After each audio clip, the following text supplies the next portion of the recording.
इंसानियत, रहम और भरोसा, ये तीन ऐसी चीजें हैं जो कि इस एक्साइल लैंड, जिसको श्रापों की जमीन भी कहा जाता है, वहाँ पर ये एग्जिस्ट नहीं करती। और पूरे श्रापों को उठाने के लिए एक बच्चा उसी दौर में जन्म लेता है जिसकी माँ खुद उसे एक लंबे समय तक सुला देती है, मगर उसे नहीं बल्कि उसके अंदर वाली तबाही को, जो कि इस पूरे ब्रह्मांड की टाइमलाइन को चेंज कर सकता है। क्योंकि बहुत सारे ऐसे लोग हैं जो कि कुछ भी बदलता हुआ नहीं देखना चाहते, और यही आगे जाकर उनकी तबाही भी होगी। जो गलत का साथ दे रहे हैं उनको आगे जाकर बड़ी ही मुश्किलों का सामना करना होगा। और देवताओं का होना उन्हें इससे फर्क नहीं पड़ता, वो अपने हिसाब से रूल करते हैं। कमजोरों पर अत्याचार और उनको अपने हिसाब से इस्तेमाल करना, यही इस दुनिया की एक डार्क रियलिटी है। और इसी को ही बदलने के लिए इस बच्चे ने जन्म लिया है। कहानी की शुरुआत एक लड़के से होती है जो कि सामने लगे एडवर्टाइजमेंट बोर्ड पर द लिविंग डेड कॉर्प्स के टूर्नामेंट को देख रहा था, और साथ में उसके पूल प्राइस पर भी, जो कि 3 मिलियन वॉन होते हैं। मगर इस टूर्नामेंट को जीतने के तरीके से ज्यादा उसे उस पैसों में मतलब है, क्योंकि वो अपने लिए कुछ लेना चाहता है। तभी उसको पीछे से कोई आवाज लगाता है जो कि उसका दोस्त है। वो पूछने लगा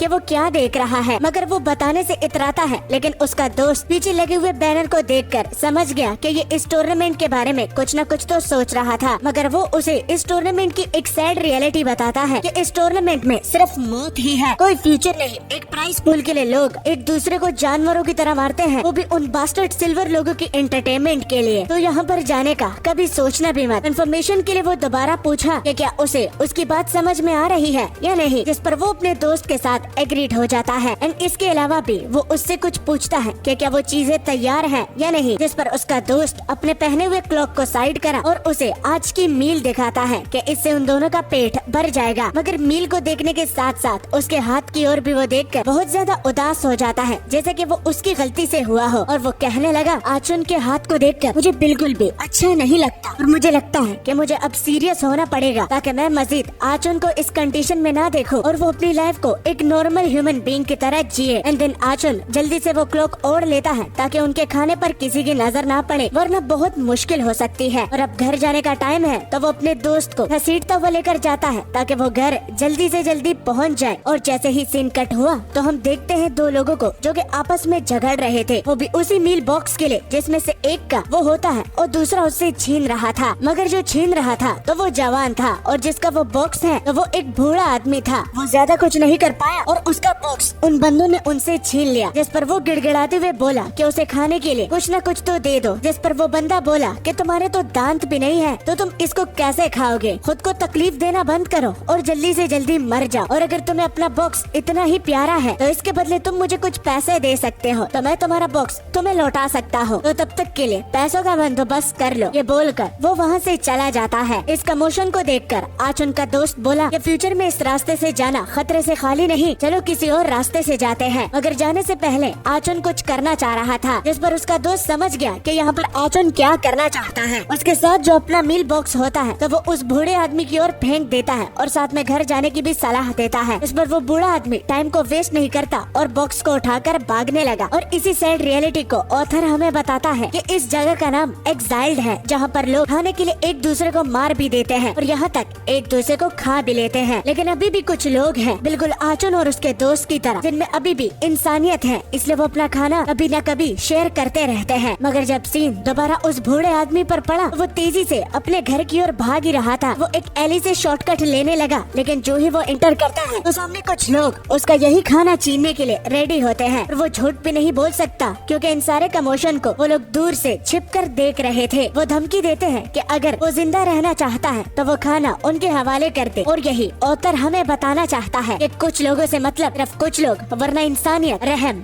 और भरोसा इस श्रापित एक्साइल जगह पर काम नहीं करते, जहाँ पर लोग एक दूसरे के खून के प्यासे होते हैं। इसी बीच सीन कट होकर दोबारा आचुन और उसके दोस्त पर गया, जिस पर उसका दोस्त, जिसका नाम शैन्यू होता है, तो वो आचुन से बोला कि उसने अपना शेयर क्यों दिया। जिस पर आचुन क्लियर करता है कि अपना नहीं बल्कि दोनों का दिया है। याद है ना, जो मेरा है वो तुम्हारा और जो तुम्हारा है वो मेरा। हम साथ मिलकर रहते हैं तो हमें ये अल्फाज इस्तेमाल नहीं करने चाहिए। शैन्यू पूरी तरह से आचुन के बात के साथ एग्रीड होता है, मगर थोड़ा सा उसे टीस करने के लिए बोला कि आचुन तो स्टारविंग हीरो बना, जिस पर आचुन उसे बहुत ज्यादा क्रिंज कर करता है, उसे उवू पता नहीं क्या बोल रहा हूँ, उवू गर्ल की तरह बिग ब्रदर शेन्यू बुलाता है, जिस पर शेन्यू आचुन को रुकने का बोला क्योंकि ये बेवकूफी उससे देखी नहीं जाती। और जब वो दोनों घर में इंटर करते हैं तो शेन्यू आचुन से जूरी सिटी जाने के लिए कुछ डिस्कस करना चाहता है, जिस पर पहले ही उसने इंक्वायरी शुरू कर दी है। और शेन्यू के हिसाब से जब आचुन का हार्ट ठीक हो जाएगा तो वो एप्लीकेशन देने के लिए एलिजिबल हो जाएगा और वो एक आराम से भरी और पुरसकून लाइफ एक नॉर्मल इंसान की तरह अपनी लाइफ को जी सकता है, जो कि यहाँ पर एग्जाइल एरिया में बिल्कुल भी मुमकिन नहीं है। मगर शेन्यू देखता है कि आचुन तो सो चुका था। वो हर बारी इम्प्रेस होता है कि आचुन कितनी जल्दी सो जाता है। और जब आचुन करीब आया उसका कंबल ठीक करने के लिए तो शेन्यू की नजर आचुन के रोबोटिक हाथ पर पड़ती है। इसके बारे में अब हम स्टोरी में जानेंगे, वो भी थोड़ा सा पास्ट में जाकर कि आखिर इस हाथ को शेन्यू बार बार क्यों देख रहा है। तो हम देखते हैं कि शेन्यू और आचुन बहुत छोटे थे। आचुन शेन्यू से उसके साथ जाने के लिए इंसिस्ट कर रहा था, मगर शेन्यू बड़े होने के नाते उससे बोला कि भीड़ में उसको चोट लग सकती है। सिर्फ वही है जिसकी रिफ्लेक्सेस अच्छे हैं, वो भीड़ में से जाकर बाहर वापस आ भी सकता है। वो यहाँ पर उसका इंतजार करे। आचुन कुछ नहीं बोलता और शेन्यू की बात मान लेता है। जो ही शेन्यू वहाँ से गया तो अब आचुन अकेला हो जाता है। तो तभी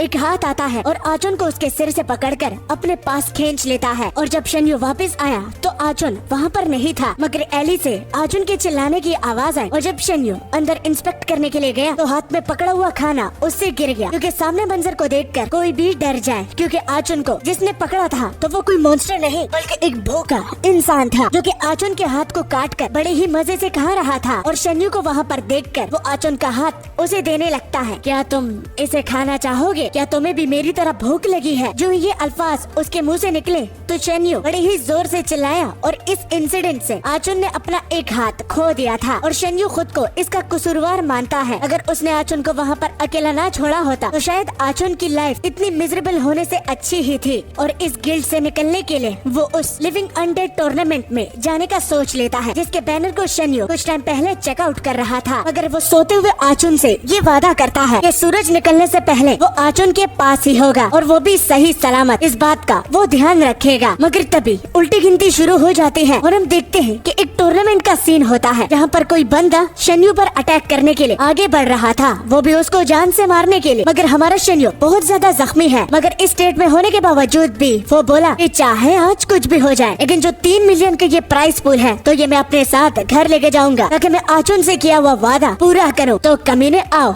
मुझ पर हमला करो। मगर इससे पहले हम इस दुनिया के बारे में जानते हैं कि ये कैसे काम करती है। तो ऑथर से मालूम होता है कि ये एक सुपर नेचुरल वर्ल्ड है जो कि रिंग्स की मदद से डोमिनेटेड है। रिंग्स के बारे में जानने से पहले ऑथर बोला कि 3 जगहों में ये दुनिया बटी हुई है। सबसे पहला द हेवनली सिटी, दूसरा जूरी डिस्ट्रिक्ट और तीसरा पैनल कॉलोनी। और अब रिंग्स के बारे में जानने की बारी। तो रिंग्स बेस्ड करते हैं कि एक इंसान के अंदर कितनी पोटेंशियल है, जितनी पोटेंशियल होगी तो उतनी हायर रिंग, और वो उन्हें रिप्रेजेंट करती है। इसी रिंग्स की वजह से लोगों को 5 कैटेगरीज में डिवाइड किया गया है, वो भी 5 अलग अलग पावर के साथ, जिसमें एक आइस होता है, दूसरा लाइटनिंग, तीसरा वाटर, चौथा विंड, पांचवा फायर और छठा मेटल या फिर अर्थ। और रिंग्स भी 4 कैटेगरीज की होती हैं, जिनमें से पहला गोल्ड जो कि स्पेशल टाइप के होते हैं, दूसरा सिल्वर जो कि हाई लेवल, तीसरा कॉपर जो कि कॉमन होते हैं, चौथा ग्रे होता है जो कि लो लेवल, और आखिर में जिसको ये लोग खुद में शामिल ही नहीं करते और इनको टूल्स की तरह इस्तेमाल करते हैं और उनको द वर्स्ट जनरेशन भी बुलाया जाता है, तो वो होते हैं ब्लैक। उनको इविल समझा जाता है। और हमारा मेन प्रोटैगनिस्ट शेन्यू, या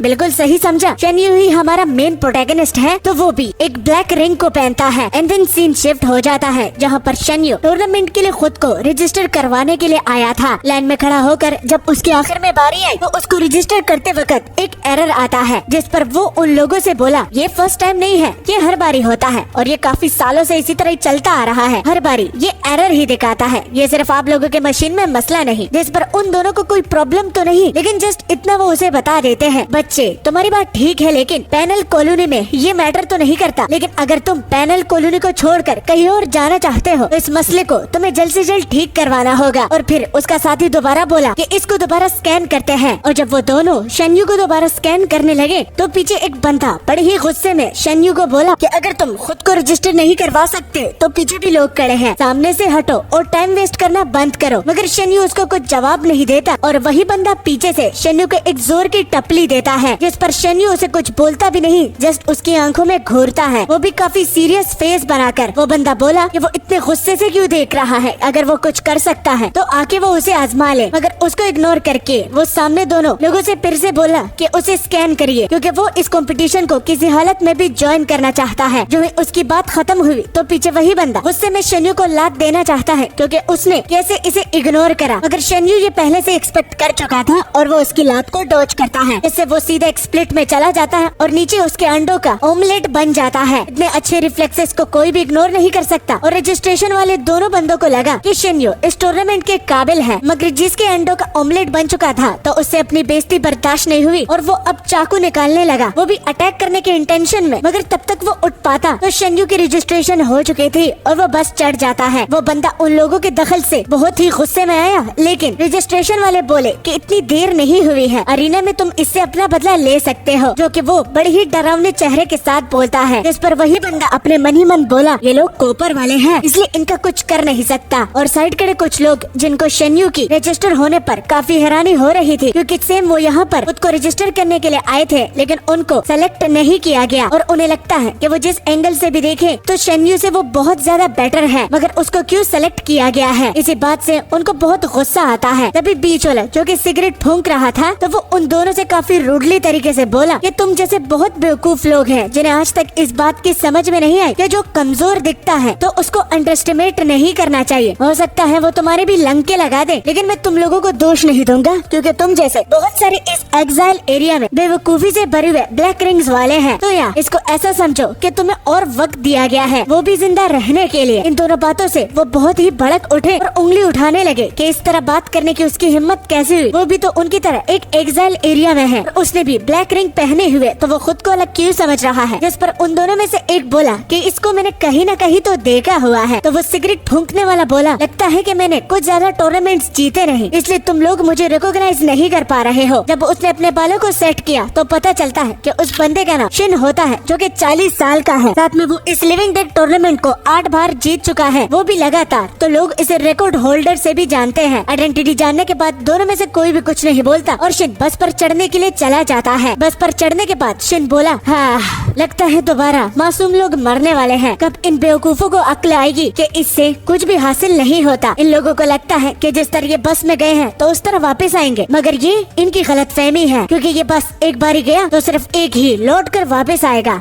इसी बीच हम एक सस्पिशियस सीन देखते हैं, जहाँ पर जूरीस डिस्ट्रिक्ट के सिस्टम वेयर हाउस पर सीन जाता है, जहाँ पर कोई बंदा कंप्यूटर पर किसी की इन्फो कलेक्ट कर रहा था और वो और कोई नहीं बल्कि हमारा शेन्यू था। और उसकी आंखों की ओर देखकर वो बोला कि ये द गॉड ऑफ चाइल्ड है, जिसके आने का बेसब्री से सब लोग इंतजार कर रहे थे। कोई शक नहीं, क्योंकि इसकी आंखें भी उस औरत के साथ मिलती जुलती है। सीन दोबारा शेन्यू पर आया, जो कि सोच रहा था कि ये टूर्नामेंट जल्द से जल्द खत्म होने का कोई चांस है भी या नहीं, क्योंकि अगर मैं टाइम पर नहीं जा पाया तो आचुन उसकी खूब कुटाई करेगा, जो कि वो ये बिल्कुल भी नहीं चाहता। एंड देन तभी वो रिफ्लेक्शन में देखता है कि वही बंदा चाकू लेकर आगे बढ़ रहा है अटैक करने के लिए। तो शेन्यू ने अपना सीट नीचे करा अटैक को अवॉइड करने के लिए और साथ में काउंटर देने के लिए भी, जैसे उसके हाथ से वो नाइफ ऊपर बस की छत पे अटक गया और शेन्यू अपनी सीट से भी उतर जाता है ताकि इस मामले को पूरी तरह से सॉर्ट आउट कर पाए। वो बंदा भी एक्साइटेड हुआ, क्योंकि ये उसके लिए बोरिंग हो जाता अगर शेन्यू इस तरह एक्शन में न आता। वो कॉन्फ्रेंस से पहले ही शेन्यू को टिकाने लगाना चाहता है, और अब जबकि विदाउट अ डाउट ये बंदा उसके साथ लड़ना चाहता है तो शेन्यू को जस्ट अपनी एनर्जी वेस्ट नहीं करनी थी। और ऊपर से अगर वो इसके साथ लड़ेगा तो उसके अटैक को ऑब्जर्व करने वाले पीछे बहुत लोग हैं जो कि इस टूर्नामेंट के कंपेटिटर हैं। वो शेन्यू के अटैक्स को देखकर पूरी तरह से एनालाइज कर देंगे और इस पूरे टूर्नामेंट में शेन्यू जस्ट एक कांटे की तरह होगा, जिसको वो लात देकर रास्ते से हटा सकते हैं। तो शेन्यू ये रिस्क तो बिल्कुल भी नहीं लेना चाहता। शेन्यू इसके बारे में सोच ही रहा था कि पीछे से शिन आकर एक जोरदार घूसा उस बंदे के मुंह पर लैंड करता है, और लैंड करने के साथ साथ वो उसे अपनी पीठ पर भी उठा लेता है। मतलब कि एक घूसा खाते ही वो अनकॉन्शियस हो गया। बस ड्राइवर भी शिन को थैंक यू बोलता है और साथ में उसको एक जिम्मेदारी भी सौंप देता है, डेस्टिनेशन पहुंचने तक वो इस बस में पीस मेंटेन रखे। जिसके रिस्पॉन्स में शिन बोला कि ये अब उठने वाला नहीं है। शेन्यू ये देखकर कि सिर्फ एक मुक्के से ही उस बंदे का काम तमाम हो गया, तो वो इस बंदे के साथ टूर्नामेंट में कैसे लड़ेगा, तो इसी बात की वो टेंशन लेने लगता है। मगर शेन्यू की मदद करने के लिए वो उन्हें थैंक यू भी बोलता है। जिस पर शिन बोला कि तुम अपने ओपोनेंट को थैंक यू बोल रहे हो, हाउ नाइफ, लेकिन तुम्हें फिक्र करने की कोई भी जरूरत नहीं है। जब तक तुम आज जीतोगे नहीं तो तुम्हारा सामना मुझसे नहीं होगा। बातों के दरमियान में शेन्यू उस पीछे लगे हुए नाइफ के बारे में बताता है कि वो गिर रहा है और सीधा उसके सर पर लगेगा, मगर उसके बोलने से पहले ही वो चाकू शिन के सर पर गिरा और उसका पूरा स्वैग ही वो खत्म कर देता है, यानी कि माइनस ऑरा। और जो ही बस पैनल कॉलोनी को छोड़ के बाहर चली गई, वो भी जूरी डिस्ट्रिक्ट में, तो एक तेज लाइट के बाद शन यू एक जगमगाती हुई सिटी को देखता है, जो कि देखकर वो बहुत ही ज्यादा इम्प्रेस हुआ और वो बोलने लगा, तो अब मैं उस जगह पर आ गया हूँ जहाँ पर हाई यानी कि सिल्वर रिंग वाले रहते हैं और उनको एड देने के लिए बाकी के दो भी। और टूर्नामेंट की जगह पर एंटर करने से पहले वो एक बड़ी सी स्टैचू को भी देखता है, जिसके आर्किटेक्चर से वो बहुत ही ज्यादा इम्प्रेस हुआ। और ठीक पीछे हम देखते हैं कि शिन उस बंदे की बूंद पर अब तक टमाटे मार रहा था, उसको उसकी अकल सही जगह पर लाने के लिए। और हालवे में शन यू यहाँ वहाँ देख ही रहा था कि तभी सामने से कुछ लोग डेड बॉडीज को लेकर आते हैं, जो कि इस टूर्नामेंट में मारे गए थे। उन्हें देखकर शन यू समझ गया कि ये डेड बॉडीज उन लोगों की हैं जो कि यहाँ पर टूर्नामेंट खेलने के लिए आए थे लेकिन हार गए। वो लोग बड़ी ही बेरहमी से उन डेड बॉडीज को एक दूसरे के ऊपर रखकर एक ही जगह पर ले जा रहे थे, जहाँ पर जैसे ही वो शटर को खोलते हैं तो उन सारी के सारी डेड बॉडीज को बिल्कुल एक कचरे की तरह नीचे काले अंधेरों में फेंक देते हैं, जो कि देख शन यू समझ गया कि अगर यहाँ पर वो इस टूर्नामेंट को खेलने के लिए आया है तो उसे किसी हालत में भी जीतना होगा। अगर वो जीतेगा नहीं तो उसका भी सेम हाल यही होना है। अब उसे पहले में तो कोई भी फिक्र नहीं हो रही थी, लेकिन ये मंजर देखने के बाद थोड़ा बहुत उसे डर लगने लगा है। लेकिन अब इसका कोई फायदा भी नहीं, क्योंकि वो यहाँ से भागकर नहीं निकल सकता। मगर उस जगह से हटकर हमारा सीन हेवनली सिटी के एक जगह पर जाता है, जो कि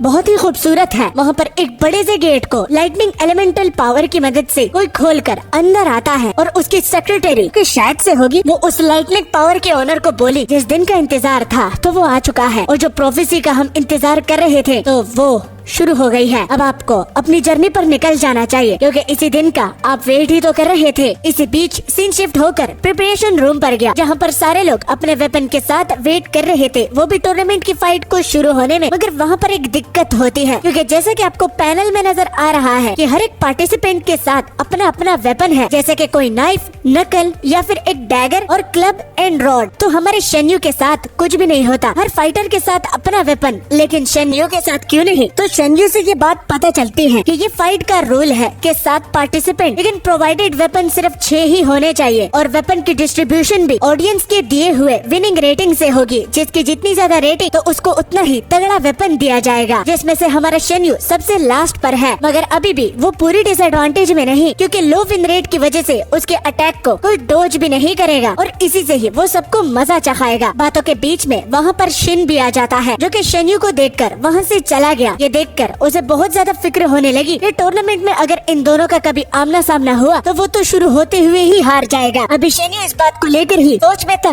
कि सामने उसके सबसे हाईएस्ट विनिंग रेटिंग वाला बंदा आ जाता है, जो कि बड़े ही अजीब से चेहरे के साथ शन यू से बोला, क्या तुम शिन को जानते हो? नंबर 4, मैं तुमसे कुछ बोल रहा हूँ, वो तुम्हें देखकर ऐसे क्यों गया? क्या तुम दोनों की दोस्ती है क्या? और अगर नहीं तो फिर आखिर क्या बात हो सकती है? बताओ, तुम दोनों एक दूसरे को जानते हो? जिस पर साफ साफ शन यू उसे इनकार करता है कि नहीं, वो शिन को नहीं जानता, या वो देख के नहीं बता सकता कि एक रिकॉर्ड होल्डर बच्चे को क्यों ही जानेगा। मगर उस बंदे के हिसाब से कि शन उन्हीं लोगों की फिक्र करता है जो कि टैलेंटेड और स्ट्रॉन्ग हो, तो इसलिए वो हमारे मेन प्रोटैगनिस्ट शन यू से बोला कि क्या वो अपनी पावर को छिपा रहा है, जिस पर वो साफ साफ इनकार करता है कि उसके पास वेपन तक नहीं है। वो ऐसी बात कैसे बोल सकता है? मगर उस बंदे की एक प्रॉब्लम है कि अगर कोई उसे झूठ बोलता है तो वो उसे जिंदा नहीं छोड़ता और पहला टारगेट वही होता है। वो शन यू को धमकी देता हुआ, वो भी उस पर गन पॉइंट करके, अगर तुमने झूठ बोला हो तो याद रखना कि मेरे साथ वेपन कौन सा है। देखते ही और समझते ही अगर मैंने तुम्हारे छितड़े ना उड़ा दिए तो फिर तुम मेरा नाम बदल दो। अब चलो इस टॉपिक को यहाँ पर खत्म करते हैं, क्योंकि कंपटीशन स्टार्ट हो चुका है। तो मेरी तरफ से बच्चे तुम्हारे लिए गुड लक, जिंदा बचकर ही बाहर निकलना, वरना तुम्हें मुर्दों की हालत तो पता ही होगी। और अब स्टेज पर चढ़ने की बारी होती है, लेकिन उससे पहले वो उन सारे पार्टिसिपेंट को रोककर एक सरप्राइज देते हैं, वो भी एक मिनी बॉम्ब से, जिनको उन्हें अपने कॉलर के साथ अटैच करना है, वो भी टूर्नामेंट के इंश्योरेंस के लिए। जिस पर पीछे कुछ लोग ज्यादा रिएक्ट नहीं करते, लेकिन कुछ लोग बहुत डर जाते हैं, क्योंकि पहले से ही ये टूर्नामेंट इतना ज्यादा डेडली है और अगर कोई डर के मारे मर्जी दिखाएगा तो उसको भी बॉम्ब से उड़ा दिया जाएगा। तो और टाइम को वेस्ट ना करता हुआ शन यू वो बॉम्ब लेता है और कॉलर के साथ उसे अटैच करके बोलता है, तो क्या अब अंदर जा सकता हूँ? तो उसे इजाजत दे दी जाती है और स्टेज पर जैसे ही वो पाँव रखता है तो क्राउड की चीयरिंग और भी ज्यादा बढ़ जाती है और ड्रोन की मदद से ब्रॉडकास्टिंग हो रही थी और साथ में कमेंट्री वाला बोलता है, अब सभी पार्टिसिपेंट का स्वागत है इस टूर्नामेंट में जिसके इनाम में आपको 3 मिलियन वॉन दिए जाएंगे। और how can we forget the rule कि इस टूर्नामेंट में सिर्फ एक ही बंदा वापस 3 मिलियन वॉन के साथ जाएगा और बाकी के सब मौत के घाट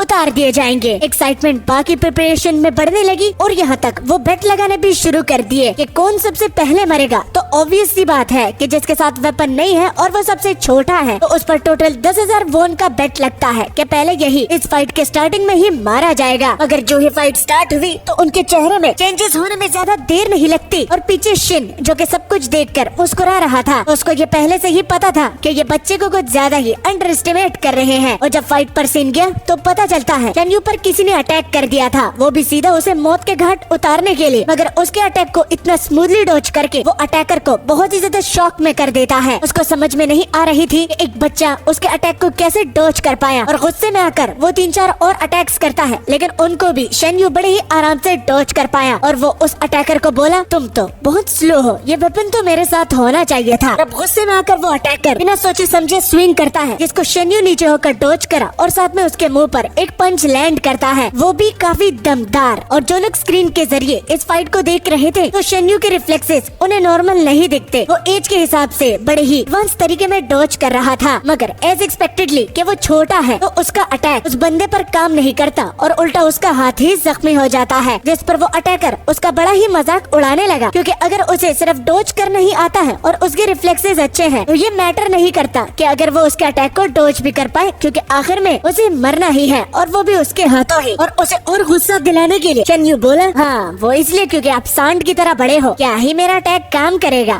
सक्सेसफुल हुआ, अब वो उसको मारने चला, मगर तभी पीछे से वही बंदा वापस आ जाता है जो कि कब से शेन्यू के पीछे लगा हुआ था। वो उस अटैकर जो कि शेन्यू पर अटैक करने वाला था उसके ठीक पीछे आकर उसका गला काट देता है और उसे मारने के बाद वो शेन्यू से बोला, तुम मर नहीं सकते, तुम मेरे हो, मेरे शिकार। अभी तक मैंने अपना बदला लिया नहीं है, वो भी इस बात का कि बस में तुमने मेरा मजाक बना दिया, वो भी सब लोगों के सामने। तो इसका हर जाना कौन मरेगा और अगर तुम मर जाते हो तो मैं अपना बदला किससे लूंगा, इसलिए तू तो बच्चे मेरे हाथों से ही मरने वाला है। अभी भी फाइट को खत्म होने में पूरे 10 मिनट थे और इसी में ही कोई अपनी लिमिट पर आ जाता है और वो चिल्लाते हुए अरीना से बाहर जाने की इंसिस्ट करता है क्योंकि उसे पैसे तक नहीं चाहिए, उसे जस्ट जिंदा रहना है, तो वो प्लीज उसे बाहर निकाले। मगर ये तो होने नहीं वाला और अब हमें उन मिनी बॉम्ब्स के देने का रीजन भी पता चल जाता है कि अगर कोई विथड्रॉ करना चाहता है तो रिजल्ट में उसको उड़ा दिया जाएगा। अपने सामने किसी का सिर फटता हुआ देखकर कंटेस्टेंट नंबर 1 बड़े ही जोर से चिल्लाया और पीछे सबसे हाई विन रेटिंग वाला बंदा जो कि एक लाश पर बैठा हुआ था वो इरिटेट हो जाता है क्योंकि वो बंदा जो मरा उसको वो मारने का प्लान बना रहा था ताकि वो लोगों की नजरों में आ जाए। और अब जबकि वो ऐसा नहीं कर सकता तो वो अपना गुस्सा उस मरी हुई लाश पर निकालता है, वो भी उसके चेहरे पर मुक्का देकर। और जब सीन शेन्यू पर आया तो वो अब तक उस बंदे के साथ लड़ रहा था, मगर वो अटैक करने से ज्यादा डोजिंग पर फोकस था क्योंकि उसे फाइट करते करते ये रियलाइज हुआ है कि बस में इस बंदे ने अपनी पूरी स्ट्रेंथ दिखाई नहीं थी और ये वीक होने का नाटक कर रहा था। और यहाँ पर वो एक प्रॉब्लम को फेस कर रहा है कि उसका अटैक किसी पर काम नहीं करेगा तो रिफ्लेक्सेस ज्यादा देर तक काम नहीं आने वाले और वो उस पर निर्भर नहीं रह सकता। तो वो फ्रस्ट्रेशन में आकर बोला, आचुन अगर तुम यहाँ पर होते तो तुम क्या करते?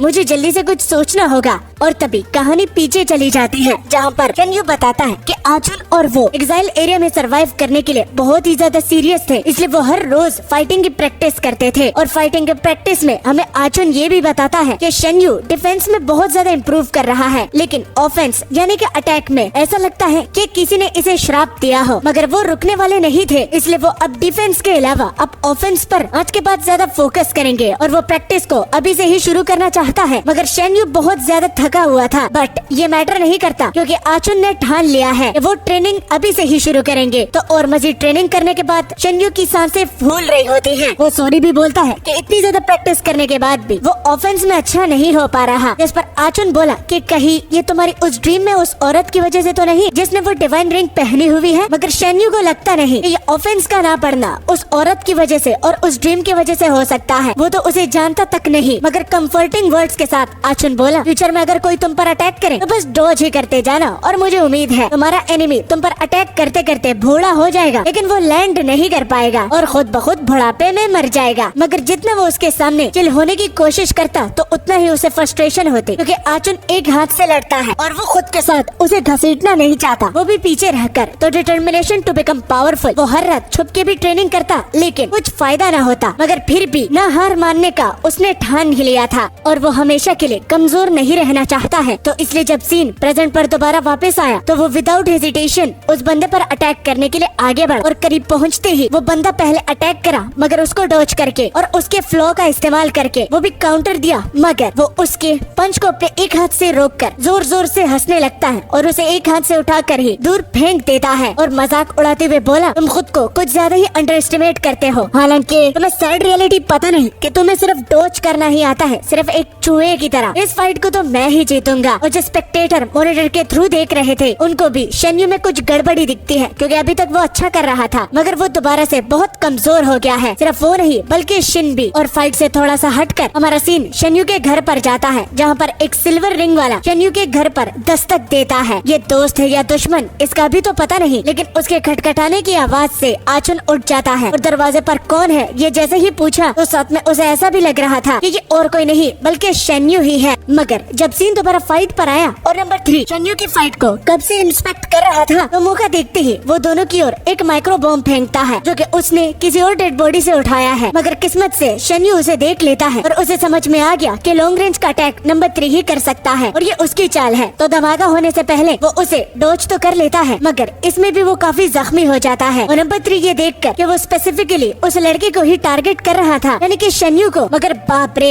इसकी रिफ्लेक्सेस तो बहुत अच्छी है, आखिर ये है कौन। तो शेन्यू के बारे में सोचकर वो डिस्ट्रैक्ट हो गया और पीछे से वही दूसरा लड़का आकर उसके हाथ से वो गन दूर फेंक देता है और उसके ऊपर चढ़कर वो दोनों जमीन पर लुढ़कते लुढ़कते एक दूसरे के ऊपर नीचे होते हैं। मगर आखिर में नंबर 3 उस लड़के के ऊपर आ जाता है और चाकू भी उसके कंट्रोल में होता है। अपनी मौत को अपने आंखों के सामने देखकर शेन्यू का एनिमी अब शेन्यू से मदद मांगने लगा कि वो उस गन को उठाकर इसे मारता क्यों नहीं। अगर वो मदद नहीं करना चाहता तो वो जो पूल प्राइज है वो भी उसे देने के लिए तैयार है, मगर शेन्यू के नजरों से लगता नहीं कि वो इस घटिया आदमी की मदद करेगा और ऊपर से नंबर 3 उसका खात्मा कर देता है, वो भी उसे बेवकूफ बोलकर। और अब जबकि इसका खात्मा हो गया है तो 2 रहते हैं, नंबर 1 और नंबर 4, मगर सामने तो उसके नंबर 4 यानी कि शेन्यू है, तो वो उसको ही मौत के घाट उतारने का ठान लेता है। मगर तभी नंबर 1 आकर उस बंदूक को उठा के पहले तो उसकी चेस्ट पर और बाद में उसके सिर पर 2 गोलियां धंसा देता है। वो कम्प्लीटली पागल हो गया था और अभी तक जो वो डर के मारे चिल्ला रहा था तो अब उसमें कॉन्फिडेंट आ गया है, वो भी बंदूक उसके हाथों में होकर। और वो बोला कि वो 3 मिलियन का प्राइस तो मेरा ही होने वाला है। और अब सिचुएशन इतनी बिगड़ गई है कि शेन्यू नंबर 4 और वो बंदा नंबर 1 जिसके हाथ में बंदूक है, तो उन दोनों में आखिर कौन जीतेगा। मगर उससे पहले हमें स्टेडियम के बाहर का सीन दिखाया जाता है, जहाँ पर शेन्यू के इस मैच को लाइव ब्रॉडकास्टिंग पर लगाया हुआ था और पूरा का पूरा शहर इस मैच के रिजल्ट के लिए बहुत ज्यादा एक्साइटेड थे। मगर तभी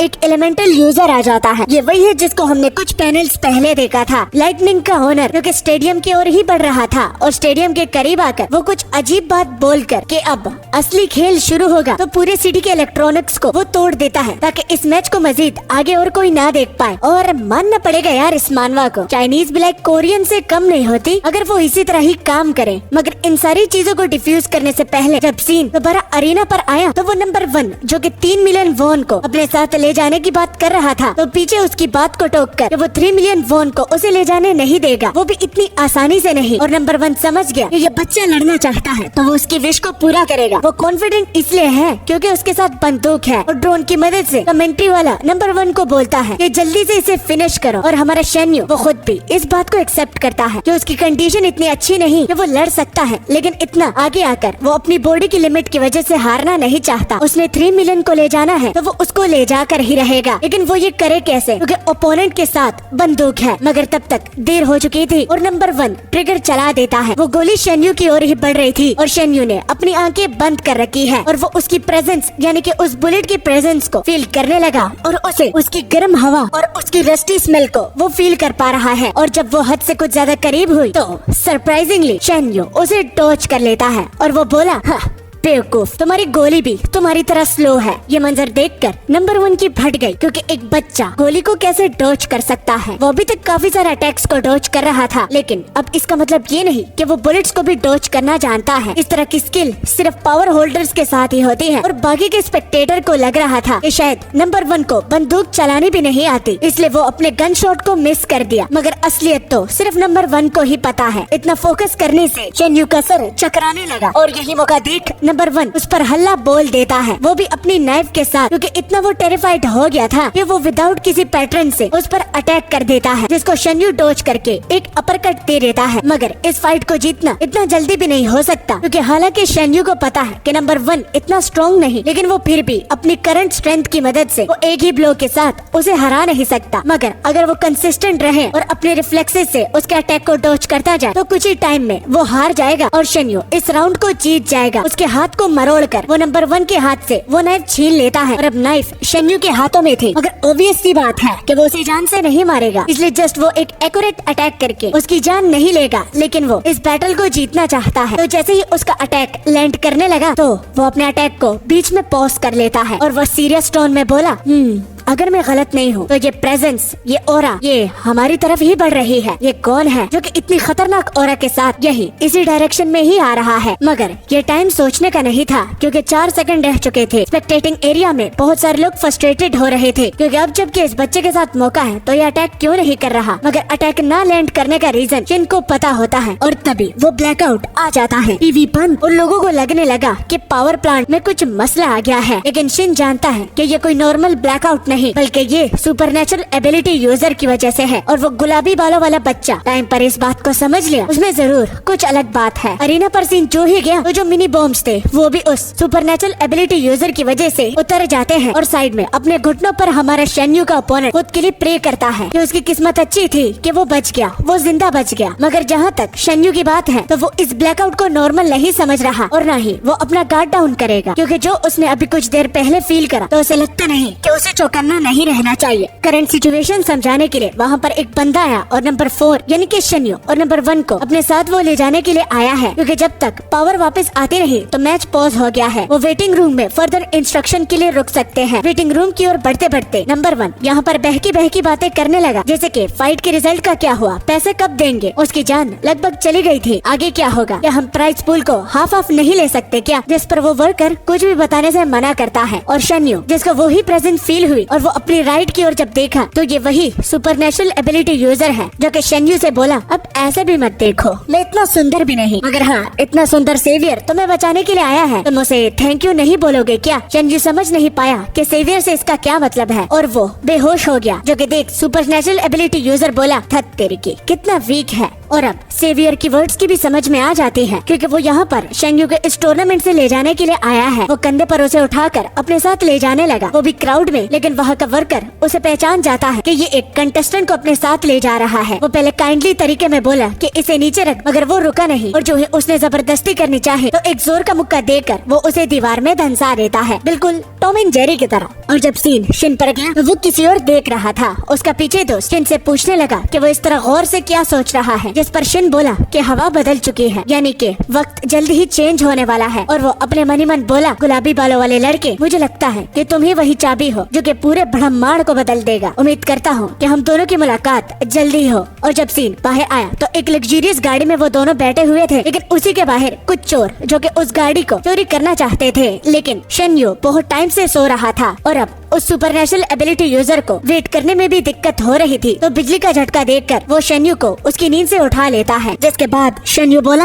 यहाँ पर बारबेक्यू की स्मेल आ रही है। मगर इतनी लग्जरियस गाड़ी में और उसी बंदे को अपने सामने देखकर वो बहुत शॉक में पड़ गया, और उसे समझने में देर नहीं लगती कि ये सुपरनेचुरल एबिलिटी यूजर है। मगर वो यहाँ पर उसे बचाने के लिए क्यों आया है, क्योंकि उसने तो देख लिया था कि एग्जाइल एरिया में ऐसा कोई भी नहीं जो कि उसकी मदद करेगा। न कि सिर्फ एग्जाइल एरिया बल्कि हर एक जगह से उसका भरोसा उठ चुका था। एंटरटेनमेंट बेनिफिट के लिए ये लोग कुछ भी कर सकते हैं, मगर ये उसकी मदद क्यों कर रहा है वो ज्यादा पूछेगा नहीं, बस यहाँ से जाना चाहता है क्योंकि वो सुपरनेचुरल एबिलिटी यूजर के साथ इन्वॉल्व तो जरा भी नहीं होना चाहता। वो जो ही बाहर जाने लगा तो वो पीछे सुपरनेचुरल एबिलिटी यूजर अपना नाम लियो चन बताता है, जो कि सुनकर ही हमारे मेन प्रोटैगनिस्ट की फट गई, क्योंकि जिस फैमिली से वो रिलेटेड है तो वो 3rd नंबर पर आती है, वो भी टॉप रैंक में। और अगर वो इतनी हाई क्लास फैमिली से है तो इसका मतलब उसके गले में जो रिंग होगी तो वो गोल्डन होने वाली है। और बिल्कुल वैसा ही होता है। लियो चन शेन्यू को बोला, बाहर जाने की कोई जरूरत नहीं, क्योंकि आज के बाद तुम मेरी प्रॉपर्टी और रिस्पॉन्सिबिलिटी हो। सिर्फ मेरी नहीं बल्कि बाकी लोग भी आएंगे, मगर मैं आपसे इंसिस्ट करूंगा कि चाइल्ड ऑफ डिविनिटी आप यहीं पर इस गाड़ी में ही रहें, क्योंकि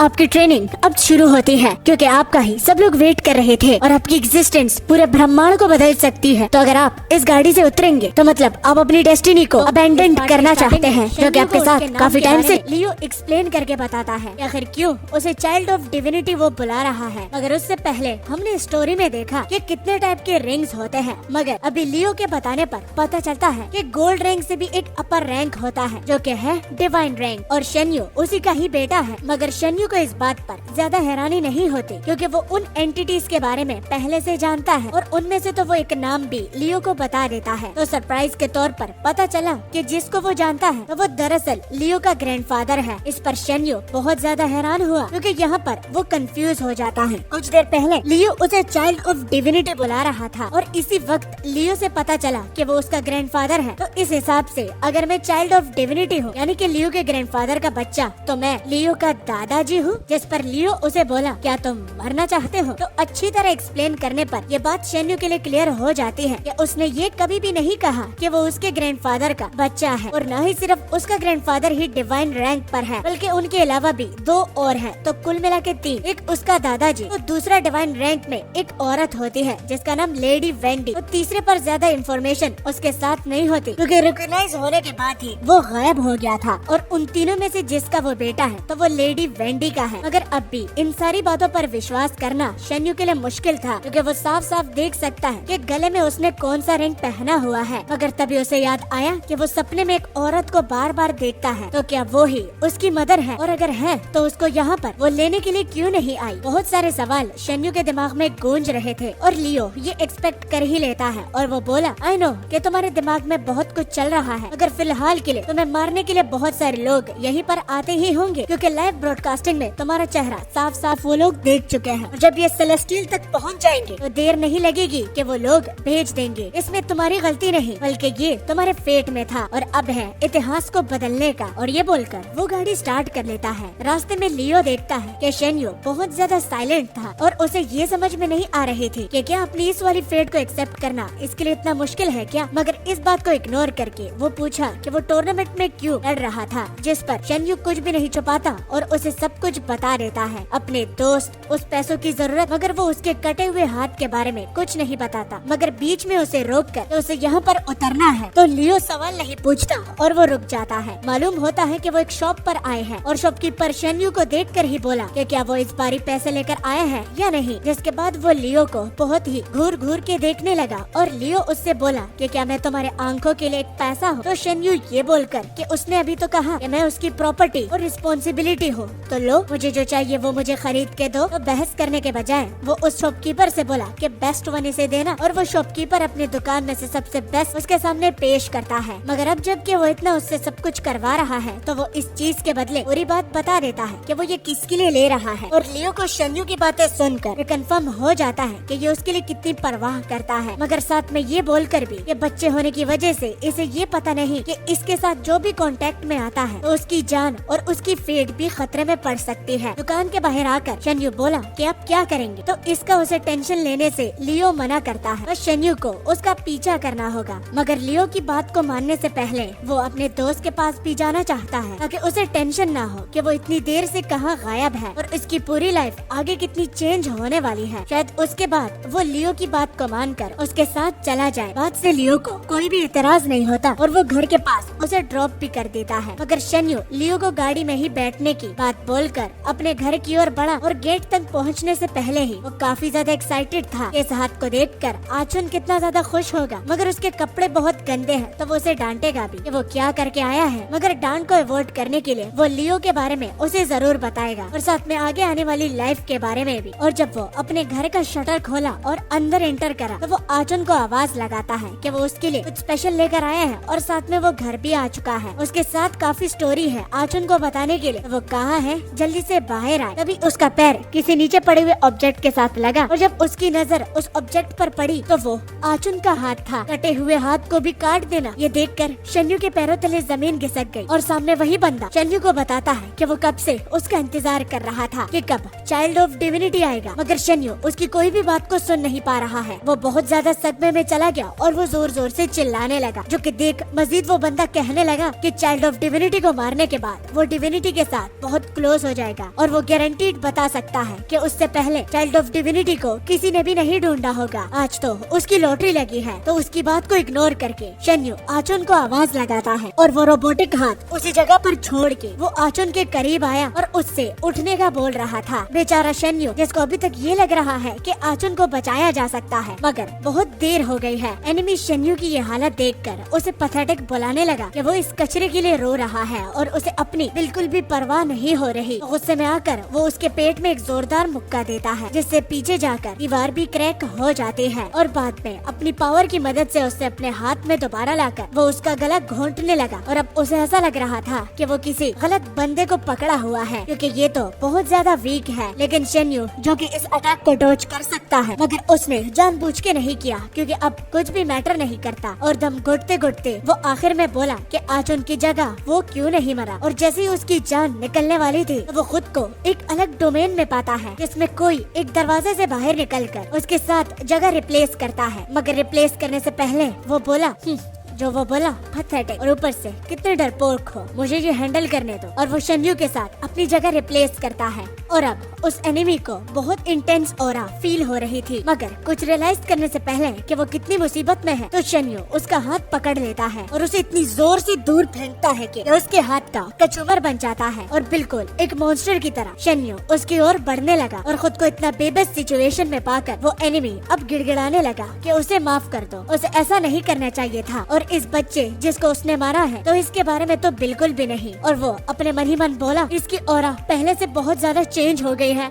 तो अब वही एनिमी बोलने लगा कि उससे कुछ गलती हो गई है और वो शन्यू पर अटैक कर देता है, क्योंकि उसको इतनी जल्दी हार एक्सेप्ट नहीं करनी और इस बच्चे से तो उसे बिल्कुल भी नहीं हारना है। मगर उसके सरप्राइज के लिए शन्यू उसका अटैक रोक लेता है, वो भी बिना हाथ लगा, जो कि पहले में तो उस एनिमी को समझ में नहीं आया। लेकिन बाद में ये बच्चा साइकिक पावर को इस्तेमाल कर सकता है और दोबारा उसे पकड़कर पीछे दूर फेंक देता है। और अब अपनी साइकिक पावर से वो जितनी चीजों को भी उठाता है तो एक एक करके वो उस एनिमी पर फेंकने लगा, जिसमें से कुछ तो लग जाते हैं और बाकियों को वो डॉज करके वहाँ से निकलने का प्लान बनाता है। इसी बीच उसे याद आ जाता है कि साइकिक एनर्जी की एक लिमिट होती है, अगर उसके रेंज से दूर जाया जाए तो अटैक उस तक पहुँच नहीं पाएगा। तो वो वहाँ से भागने लगा, क्योंकि ब्लैक रिंग उसके गले में देखकर उसने कुछ ज्यादा ही इस बच्चे को अंडर एस्टिमेट कर लिया है। और ट्रू पावर का मजा छकने के बाद उसके पैर एक जगह पर रुकने का नाम नहीं ले रहे थे। मगर उस बंदे की किस्मत खराब थी, क्योंकि वहाँ पर लियो तो अभी तक था, जो कि ठीक एनिमी के सामने अपीयर होता है और वो बताता है कि यहाँ से भाग निकलने का कोई चांस नहीं। जो कमोशन तुमने बनाया है तो उसका हर जाना तो तुम्हें भरना पड़ेगा। उस एनिमी के पैरों तले जमीन खिसक गई, क्योंकि वो द फेमस लियो को जानता है, जिसकी वजह से वो डिस्ट्रैक्ट हो गया और पीछे से शन्यू साइकिक पावर को दोबारा इस्तेमाल करके उसके टूटे हुए हाथ से ही उसी का ही गला घोंटने लगा। और वो इतना उसका गला घोंटता है कि उसकी गर्दन टूट जाती है। बाद में कचरे की तरह उसे लात देकर अब शन्यू, जो कि अपने कंट्रोल में नहीं था, तो वो लियो की ओर देखने लगा, बिल्कुल एक मॉन्स्टर की तरह, जो कि देख लियो बोला कि क्या वो उससे लड़ना चाहता है। तो शन्यू बेहोश हो जाता है और ये देखकर लियो हैरान रह जाता है, क्योंकि प्रोफेसी के हिसाब से ये बच्चा बहुत ज्यादा अलग है। और इसी में ही बहुत टाइम गुजर गया और जब शन्यू को होश आया तो सबसे पहले वो आचुन का नाम लेता है और बाद में साइड खड़े लियो की ओर देखा, जिसने उस एनिमी को अपनी बिजली की मदद से पूरा रोस्ट कर दिया था। लियो शन्यू को देखकर बोला,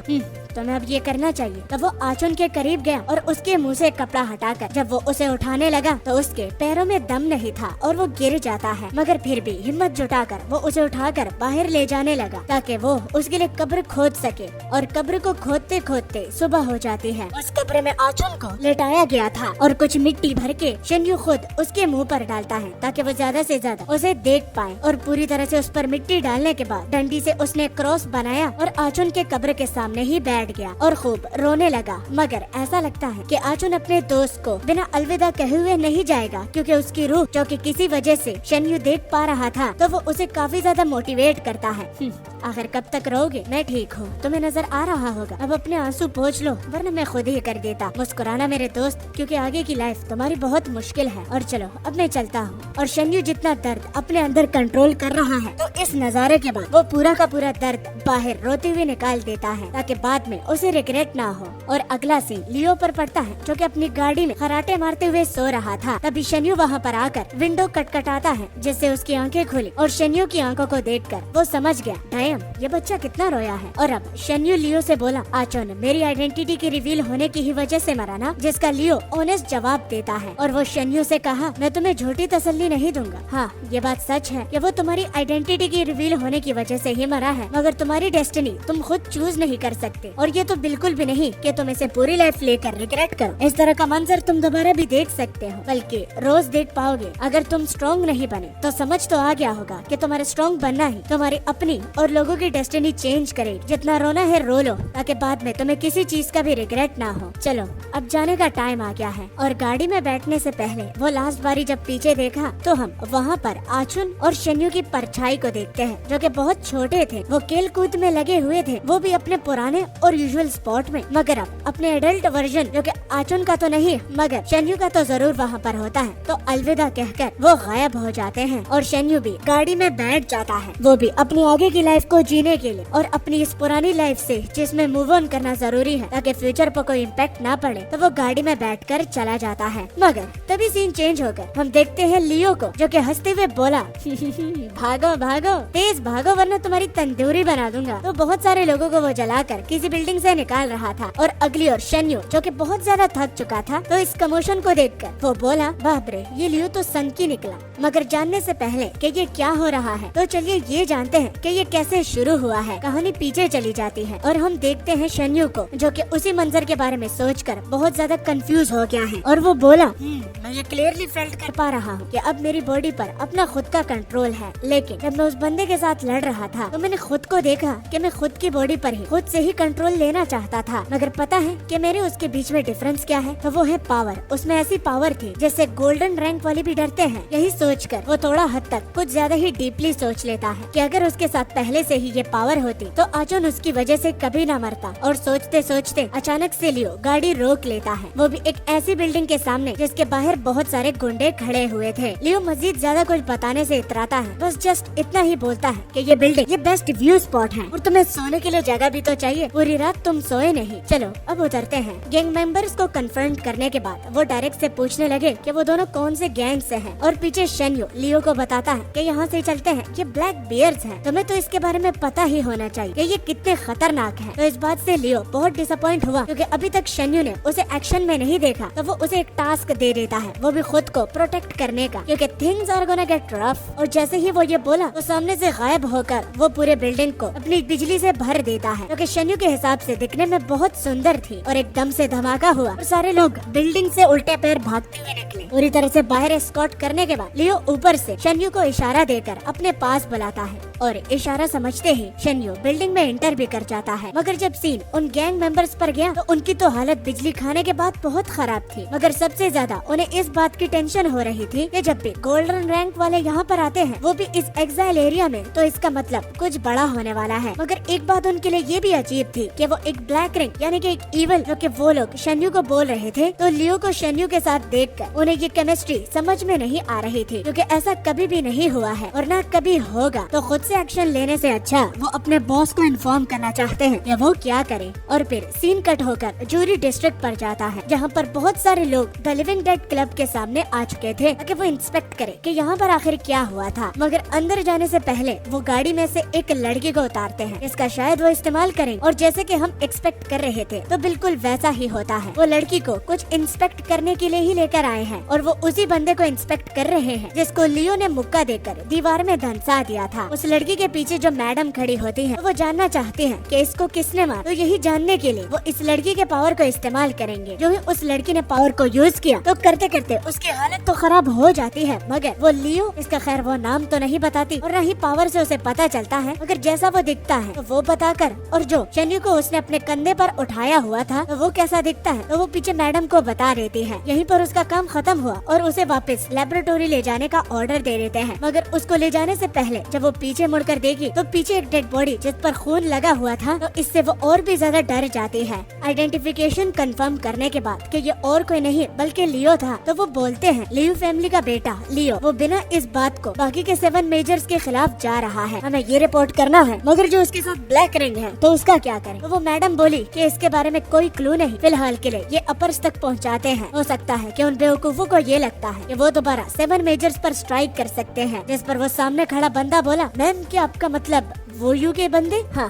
वही। तभी सीन शिफ्ट होकर शन्यू पर आता है जो कि एक बुरा सपना देख रहा है, जिसमें वो और किसी के बारे में नहीं बल्कि आचुन को देखता है। पहले तो उसका कटा हुआ हाथ और फिर उसमें उसकी आवाज कि वो उसे क्यों बचाने के लिए नहीं आया, और बाद में उसके सामने आकर उसे कचरा बुला के कि उसकी वजह से उसका दोस्त मरा है, तो वो पूरी जिंदगी इस बात को कैसे भुलाएगा और खुद को कैसे माफ करे। तो धीरे धीरे करके उसका सिर भी धड़ से अलग हो रहा होता है। उसे देखा नहीं जा रहा था और वो अपनी नींद से उठ जाता है, वो भी डर के मारे। उठते ही लियो उससे बोला, तो तुम उठ चुके हो। तो उसको जवाब देने से पहले जब वो ये देखता है कि लियो टीवी को साइलेंट करके देख रहा है, तो शन्यू इसका रीजन पूछता है, जिस पर लियो उससे बोला कि ये ऑब्वियस नहीं कि ये हमारे बारे में ही बात कर रहे हैं। और जब उसने अनम्यूट करा तो न्यूज में इसी बारे में बात हो रही थी कि अरीना पर जिस स्पेशल यूजर पावर ने अटैक किया था, तो उस अटैक के पीछे का मकसद क्या था। जो कि देख शन्यू घबराते हुए पूछा, जैसा कि आपने बताया कि वो लोग जो कि मुझे मारना चाहते हैं तो वो आते ही होंगे, तो क्या वो कभी भी आ सकते हैं। तो ऑनेस्टली जवाब देकर कि हाँ, तो क्या तुम्हें डर लग रहा है। तो डर से ज्यादा शन्यू को यकीन नहीं आ रहा कि वो आखिर इतना सरवाइव कैसे कर पाया, क्योंकि अभी तक उसे लगता था कि उसे एग्जाइल एरिया में सरवाइव करना है और वहाँ से निकलना है और उसे एक नॉर्मल लाइफ जीनी है। हालांकि वहाँ का एक्सपीरियंस उसे बिल्कुल भी पसंद नहीं, क्योंकि वो जगह सरवाइव करने के काबिल ही नहीं है। मगर फिर भी वहाँ पर कुछ ऐसी मेमोरीज उसने बनाई है जिससे वो जीने की चाहत रखता है, और जितना जीने की चाहत अच्छी लगती है और लालची लगती है तो उतनी ज्यादा ये टेरिफाइंग भी है। शन्यू को इतना डीप थॉट में देखकर वो उसके सिर पर रिमोट फेंक के मारता है कि वो ज्यादा इसके बारे में ना सोचे। अगर जिस चीज का शन्यू को बहुत ज्यादा डर लग रहा है तो वो ये है कि वो जानता है कि लियो कितना ज्यादा पावरफुल है, लेकिन अगर एक साथ बहुत सारे एनिमीज आ जाते हैं तो लियो उनका मुकाबला कैसे करेगा। जिसके रिस्पॉन्स में लियो मुस्कुराते हुए बोला, ओह तो तुम मेरे लिए टेंशन ले रहे हो।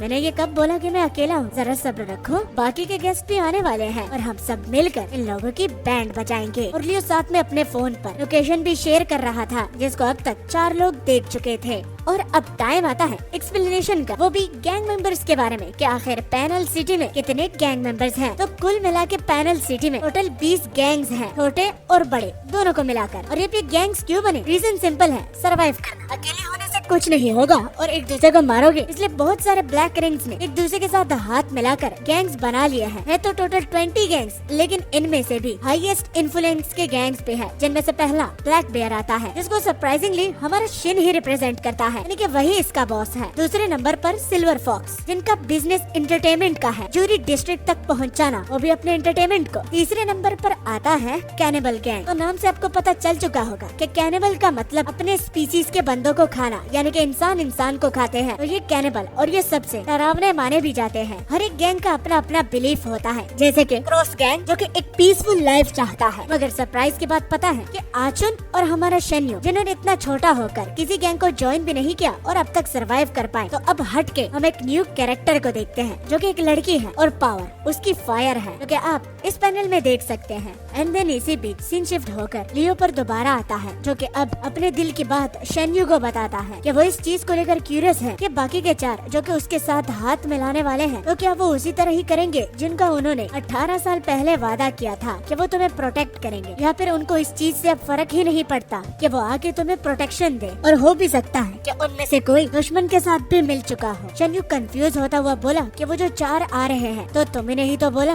कि वो हमारी मदद करेंगे। तो अपेरेंटली लियो से पता चलता है कि ये 4 नहीं बल्कि पहले 6 फैमिलीज थे जिन्होंने अपनी लॉयल्टी तुम्हारी मदर को सौंप दी थी ताकि वो तुम्हें बाद में प्रोटेक्ट करे, क्योंकि तुम्हारी मदर चाहती थी कि सारे लोग हारमोनी में रहे, कोई ये ना कहे कि ये मुझसे लो लेवल का है तो मैं इसके साथ खाना नहीं खाऊंगा। वो सबको बराबर रखना चाहती थी, मगर ये बात बाकी लोगों को पसंद नहीं आई, खास करके हाउस लेन को, जिस पर तुम्हारी मदर के जितने भी लोग थे तो वो इन लोगों से सख्त नफरत करते थे क्योंकि वो लोग अपनी ही मनमानी चलाते थे और ब्लैक रिंग के साथ वो ये हवा तक शेयर करने को तैयार नहीं है। तभी हाउस लिन ने बहुत सारी फैमिली को एक साथ मिलाकर एक जंग का ऐलान किया, वो भी तुम्हारी मदर के खिलाफ। और जब वॉर के डिस्कशन के लिए हमारे एंसेस्टर को बुलाया गया तो पहली बार तुम उन्हें देखे और विदाउट अ डाउट हर एक तुम्हारी मदर के बातों पर पूरा यकीन रखता था। तो तुम्हारी मदर ने ये पहले ही एक्सपेक्ट कर लिया था कि वक्त इससे भी बहुत बुरा आएगा। अभी के लिए इसका कोई चांस नहीं बनता, लेकिन आगे फ्यूचर में मैं तुम लोगों के डिसेंडेंट से फिर चाहूंगा कि जिस तरह हम आज इस बच्चे को प्रोटेक्ट कर रहे हैं तो वो भी फ्यूचर में करें, क्योंकि यही बच्चा एक लंबी नींद में जाने वाला है, लेकिन जब ये वापस उठेगा तो यही उस टाइमलाइन को चेंज करेगा। ये एक सेल्फिश और एक ग्रीडी रिक्वेस्ट तो है, तो इसलिए तुम्हारी मदर ने किसी को भी प्रेशराइज नहीं किया, मगर फिर भी अगर वो इस बच्चे को प्रोटेक्ट करने के लिए अभी और आगे फ्यूचर में जी जान लगाएंगी तो वो उन्हें डिसअपॉइंट नहीं करेंगी कि जिस दुनिया का वो सोच रहे हैं जहाँ पर सारे लोग हारमोनी में रहे वो जरूर एक न एक दिन बन जाएगी। तो पहले ब्रेकआउट में तुम तो प्रोटेक्टेड रहे, मगर पूरी की पूरी तुम्हारी फैमिली का नामो निशान ही मिटा दिया गया, और जो लोग तुम्हारी फैमिली को सपोर्ट कर रहे थे तो उनको अलग अलग कर दिया गया, और खासकर कैमरा उनके घरों में लगाए गए ताकि वो उनके हर एक मोमेंट को कैप्चर कर पाए और तुमसे रिलेटेड कोई सुराग उन्हें दिखे। मगर हमें भी प्रिपेयर्ड किया गया था, हमें जानने के बावजूद भी कभी भी एक दूसरे के साथ पब्लिक में बात नहीं करी, मगर हमारे कंधों पर एक बहुत बड़ा मिशन था। तो इसलिए मैं अभी तक सोच रहा हूँ कि जिन जिन लोगों के साथ इस प्लान के लिए हम तैयारी कर रहे थे तो इनमें से कौन कौन आएगा और किन किन ने दुश्मन के साथ हाथ मिला लिया है। और मुझे अभी तक उनके चेहरे साफ साफ याद है, मगर बहुत टाइम हो गया। अब देखते हैं कि कौन कितना चेंज हुआ है। इन सारी बातों को बताने के बाद लियो अपने मन ही मन ये भी बोलता है कि चाहे कोई आता भी है या नहीं, लेकिन मैं ये अकेला भी कर सकता हूँ। और पीछे शन्यू अब बोलता है कि क्या लियो डिसअपॉइंटेड है, जिस पर लियो ऑनेस्टली बोलता है कि हाँ, क्योंकि वो एक्सपेक्ट कर रहा था कि द चाइल्ड ऑफ डिविनिटी बहुत कूल दिखता होगा, लेकिन ये तो एवरेज है। मगर खैर, जो वादा हुआ है तो उसको निभाना अब मेरा काम है। रियलिटी चेक मिलने के बाद शन्यू उठा और स्टोरेज रूम की ओर जाने लगा और साथ में ये बोलकर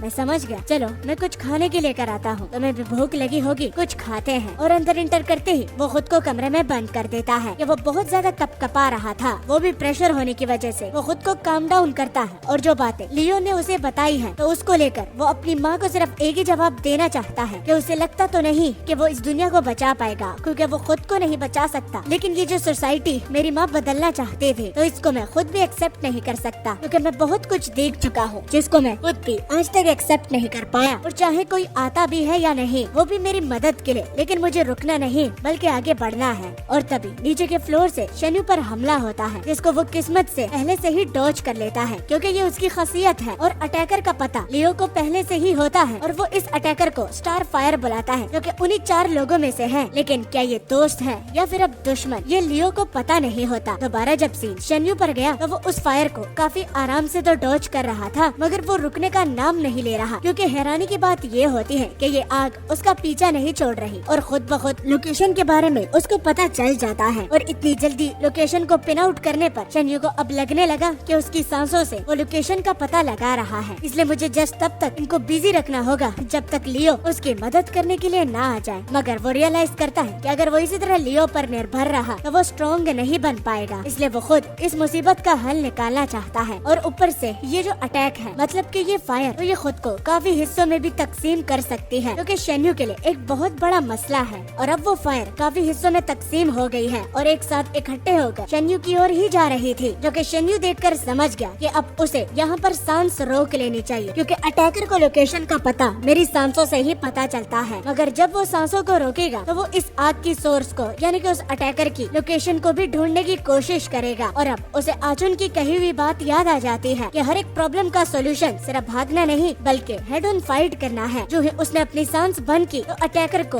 उसकी लोकेशन के बारे में अब पता नहीं था और वो भी बोली बहुत खूब, वो गायब हो गया है। मगर सरप्राइज के तौर पर शेन्यू उसके ठीक पीछे होता है और वो बोला मैंने तुम्हें ढूंढ लिया। मगर अब उसे पता नहीं है कि वो यहाँ पर क्या करे, क्योंकि लोकेशन तो उसने ढूंढ ली है लेकिन अटैक स्ट्रेटेजी तो उसने बनाई ही नहीं। और वो बोला अब मैं क्या करूँ, ये मुझे मारने वाली है। मगर स्टार फायर शेन्यू को बोलकर नाइस, तुमने मेरा टेस्ट पास कर लिया है। तो इस सारी फाइट को पीछे लियो भी देख रहा था और वो इसके रिजल्ट से बहुत खुश हुआ है। और अब मैं आपको बताऊंगा कि वो कौन सी 7 मेजर्स हैं। मेजर से रिलेटेड वही फैमिली जो कि अभी तक शेन्यू को मारने पर तुली है, 18 साल पहले भी और आज भी। तो सबसे पहले हाउस वू है, दूसरा हाउस लिन, तीसरा हाउस लियो, 4th पर हाउस चेन, 5th नंबर पर हाउस याओ, 6th पर हाउस याओ है, 7th नंबर पर हाउस जी और 8वें नंबर पर हाउस सू आता है। मगर एक ट्विस्ट बताऊं, हाउस लियो जो है वहीं से ही लियो आया है, मगर एक अंडर स्पाई की तरह उन लोगों के साथ वो लोग मिले हुए हैं और सही उनके साथ स्कैम करके आए हैं। और तभी हम एक ममीफाइड की तरह एक पर्सन को देखते हैं जो कि बैकअप को बुलाने की कोशिश कर रहा था, वो भी सिर्फ एक पर्सन को पकड़ने के लिए जिसको वो जिंदा पकड़ना चाहते हैं, वो है हान यू। और ये रहा वो बंदा।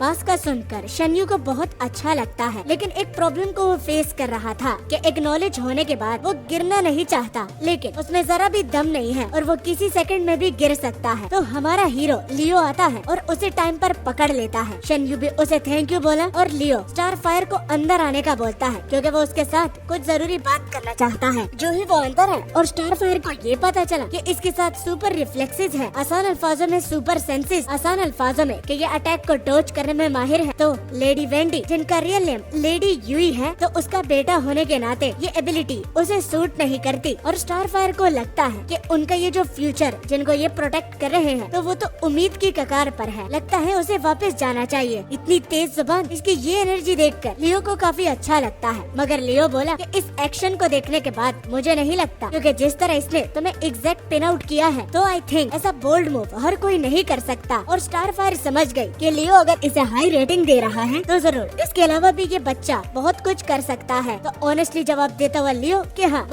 बहुत इंटरेस्टिंग है। तो बस साथ में स्टार फायर को ये भी बोलता है कि तुम काफी ज्यादा मेहनत कर रही हो, जो कि मैं देख सकता हूँ। और सेम स्टार फायर भी बोलती है कि जिस पर्सन के चेहरे पर एक स्कार है तो क्या तुम्हें लगता नहीं कि वो भी खूब मेहनत कर रहा है। और तेज जुबान के सामने लियो उसके साथ आर्ग्यू नहीं कर सकता। और ऑनेस्टली बोलता हुआ लियो स्टार फायर से बोला कि चाहे नेक्स्ट कोई भी हो, लेकिन उसकी जबान तुम्हारी तरह तेज ना हो, बस यही मैं आशा करूंगा। एंड देन सीन शिफ्ट हुआ और सेलेस्टियल सिटी में ग्रेट हॉल की तरफ, जो कि द ग्रेट 8 फैमिली के अंडर है, तो वहाँ पर एक मीटिंग पर जाता है। लेकिन उससे पहले मीटिंग के बाहर 2 लोग होते हैं जो कि समझ जाते हैं कि बहुत टाइम बाद हॉल को खोला गया है तो कुछ बड़ा हुआ होगा। लेकिन वही 8 फैमिली जो कि इन घोस्ट को बेचकर इस हॉल को रीओपन करवा रही है, तो उसे लेडी यूई की एरा याद आ जाती है जिसमें फैमिली खुद यहाँ पर आकर एक दूसरे से डिस्कशन करते थे, न कि कुछ पागलों को भेजकर। मगर अगला उसे शांत करवाता है क्योंकि दीवारों के भी कान होते हैं। और जब उन घोस्ट पर सीन गया तो वो लोग इनकी बातों को सुन लेते हैं। और एक तो यहाँ तक ये बोल देता है कि अगर वो मीटिंग में ना होता तो वो उसकी चमड़ी उधेड़ देता, क्योंकि उसकी हिम्मत कैसे हुई लेडी यूई की एरा को याद करने की। मगर फोकस दोबारा मीटिंग पर गया जिसमें लिन फैमिली के रिप्रेजेंटेटिव घोस्ट मैटर पर इंफॉर्मेशन मांगता है। तो वो लियो और हमारे मेन प्रोटैगनिस्ट के चेहरे सामने लाकर अपनी बात को शुरू करते हैं, जिनमें सबसे पहले वो लियो के साथ तो पंगा नहीं लेना चाहते, क्योंकि पास्ट में उन्हें याद है कि इसकी रिंग डिवाइन तक जाने वाली थी लेकिन बीच में अटक गए। तो कह सकते हो कि ये एस्पर डिविनिटी के करीब है। तो पावर के मामले में वो लोग रेडोन उससे फाइट तो नहीं करना चाहते, तो इसलिए वो हाइब्रिड जिसको वो बहुत टाइम से रख रहे हैं तो उसे भेजने का ठान लेते हैं। मगर उनमें से एक को बुरा ये लगता है कि वो चाइल्ड ऑफ डिविनिटी को पर्सनली नहीं देख पाएगा, क्योंकि बहुत बुरी बात है, क्योंकि वो उसे अपने हाथों से मारना चाहता है। मगर मसला सिर्फ लियो का नहीं बल्कि स्टार फायर का भी उन्हें पता होता है, जिसको मारने का वो ऑर्डर देते हैं। मगर ब्रदर हानियो, क्योंकि वही पहाड़ वाला बंदा याद है, उसकी बात कर रहे हैं, तो उसको जिंदा पकड़ने का ये ऑर्डर जारी करते हैं। मगर बाकी के जो फैमिली है तो उनका क्या होगा, जिनमें से पहला द वेपन स्मिथ मास्टर सोई, जो कि 10 साल पहले गायब हो चुके थे और उनका कोई डिसेंडेंट नहीं है, तो वो तो उसके मसले के बारे में सोचना तक नहीं चाहते। मगर दूसरा जो कि हान फैमिली से है और उसका नाम हान शू है, तो वो एक्सेप्शनली टैलेंटेड है, मगर वो बहुत टाइम से किसी रीजन की वजह से बेड पर लेटा हुआ है और उठने का नाम नहीं ले रहा और लंबी नींद में है, तो उसका भी कोई मसला नहीं। मगर याओ फैमिली के लिए, जो कि उनका डिसेंडेंट है, तो वो बहुत खतरनाक, तो उसका जल्द से जल्द उनको कुछ करना होगा। मगर अगर जाओ फैमिली नहीं मानती तो धमकी दो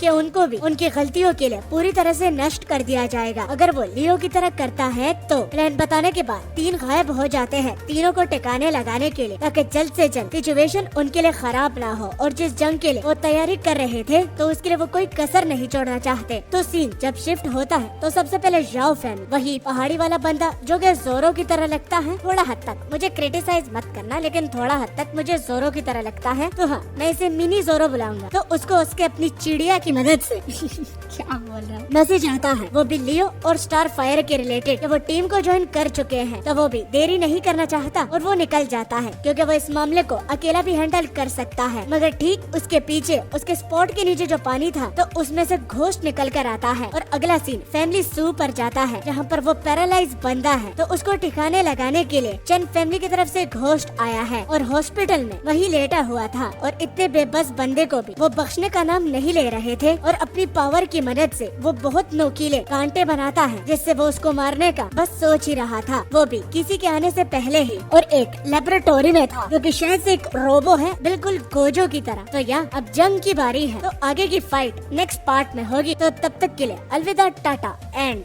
बाय।